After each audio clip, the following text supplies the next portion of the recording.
So lately I've been hearing more and more about this idea that people that are more intelligent tend to struggle more with anxiety. Now, if you're struggling with intense physical symptoms, panic attacks, if you're dealing with scary, intrusive thoughts, depersonalization, derealization, you might be thinking, why is my brain against me?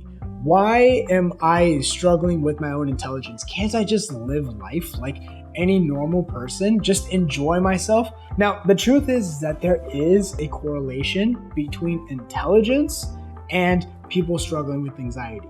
And the theory is that if you are more intelligent, you are more likely to critically think worst case scenarios and problem solve.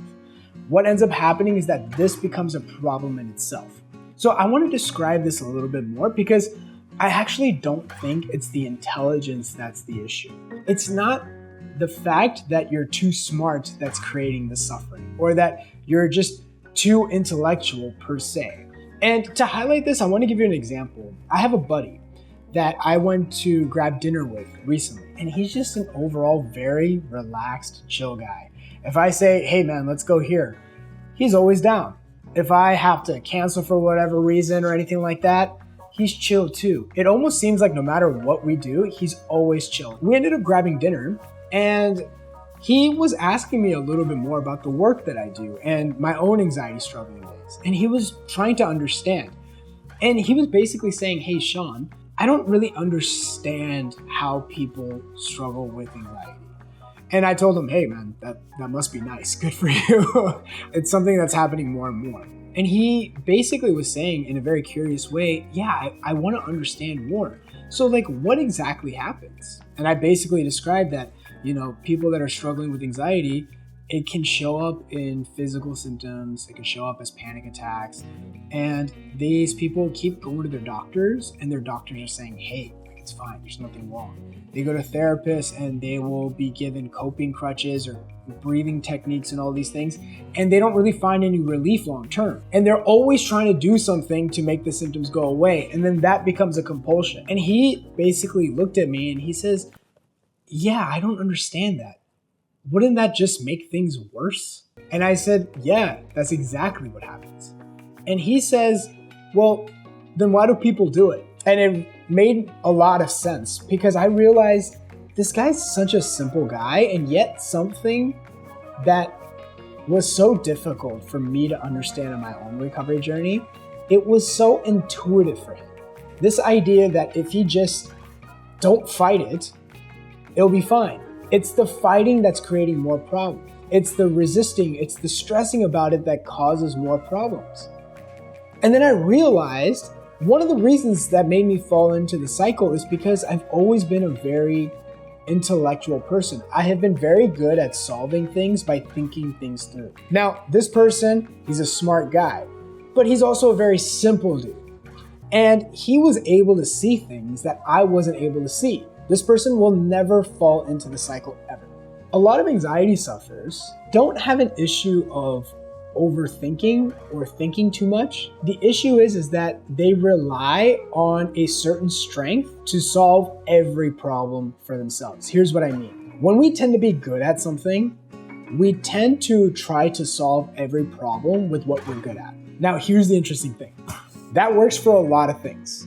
That doesn't work for anxiety. It actually makes things worse. And so I want you to be careful of this idea that anxiety is related to being too smart, because it's not actually that it's more intelligence. In fact, in life, you want to be competent. You want to have intelligence. You want to be able to figure things out. You want to be able to identify what's misinformation, what's good information, what's right information, all these different things. So the issue isn't competence or intelligence, but it's that you're not able to utilize it very well. I like to think of your anxiety as like a very strong, capable dog. It's like a guard dog. Now, anytime you have a very strong and capable dog, you have to be a very, very good owner. You have to be a very good trainer, because the dog, if you don't train it right, or if the dog has had certain things happen to it, it can react in an aggressive way and hurt somebody.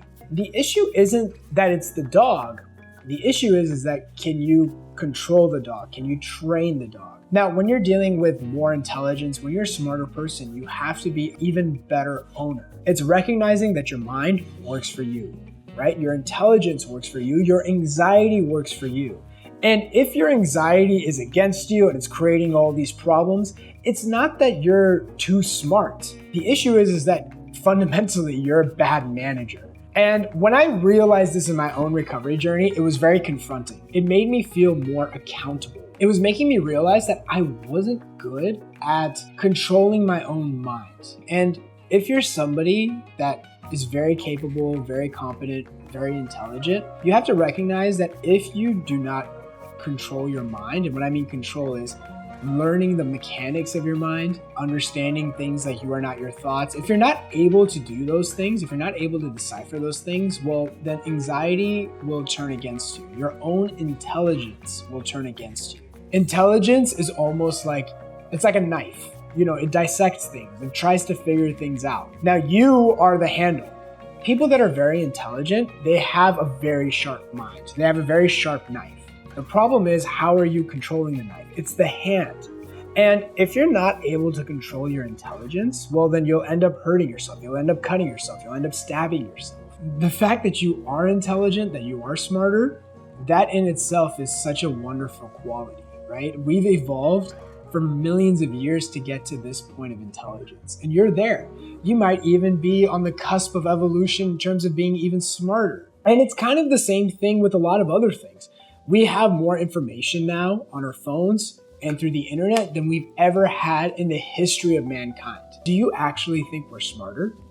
Do you think we're more likely, more susceptible to be influenced by misinformation rather than regular information? What is true? What is not true? But the issue isn't social media. The issue isn't intelligence. It isn't the smartphones. It's how do we utilize it? And our brains are the most evolved, complicated things made ever. And so it's very important to understand how anxiety works. How does your mind work? Understanding the user's manual of this thing. If you can understand that, then you can really harness intelligence. You can really utilize your intelligence and use it for your benefit. And it won't keep causing all these problems. And this is somebody who went through all of that. It was understanding that, yes, figuring out problems has a time and a place, but there's also another skill set, which is learning to let go, learning to let things be. And that was the thing my friend had. He had the intelligence of figuring things out, but he also had the ability to let things go. He had a skill set that I hadn't developed, or at least I've developed now, but when I was struggling with anxiety, I hadn't developed. And so what I ended up doing was I constantly went into fix-it mode with my symptoms. I was trying to figure out, why was I having digestive issues? Why was I having panic attacks? Why was I having breathlessness? And my friend was just like, okay, well, I've tried all these things. This doesn't work, so I'm just going to let it be. And for him, it was such an intuitive response. It was such a natural, obvious thing. He's never going to fall into the cycle. And it isn't necessarily because he isn't intelligent. I would actually say he's more intelligent because he's able to utilize certain toolkits of the mind, which is figuring things out, but he's also developed other skills, which is learning to let things go. So if you're on the recovery journey, don't look at your mind, don't look at your intelligence as the problem. The real problem is, and again, I know this sounds very confronting, is that you're not able to utilize it correctly. These are principles you will learn as you go through the recovery journey, and recognizing that the issue was never the intelligence. It was how you were utilizing it. And once you are on the recovery journey, it will teach you how to use your mind. It will teach you how to utilize your intelligence. Then you will never have that problem again. Or at least if you do, you'll understand the forces at play. And so it's just an important video to understand there is a connection, there is a correlation between intelligence and anxiety. But the issue isn't because the smarter you are, the more likely you have anxiety. The problem is that the smarter you are, the more you have to be able to control your mind. But if you can do that, talk about controlling your own destiny, talking about doing whatever you can. I mean, if you have true competency, you can achieve anything in life. And so what's something that turned out to be a negative quality, something that you felt like was holding you back, can actually be one of your strongest suits. But it's recognizing when you can utilize that intelligence and then when you can also let go of that intelligence and also utilize other faculties, things like letting go, things like letting be, things like accepting things the way they are, not being a perfectionist. So I hope this video helps. If you want more resources as well on the recovery journey, I'll put a link down below. I'll see you in the next one.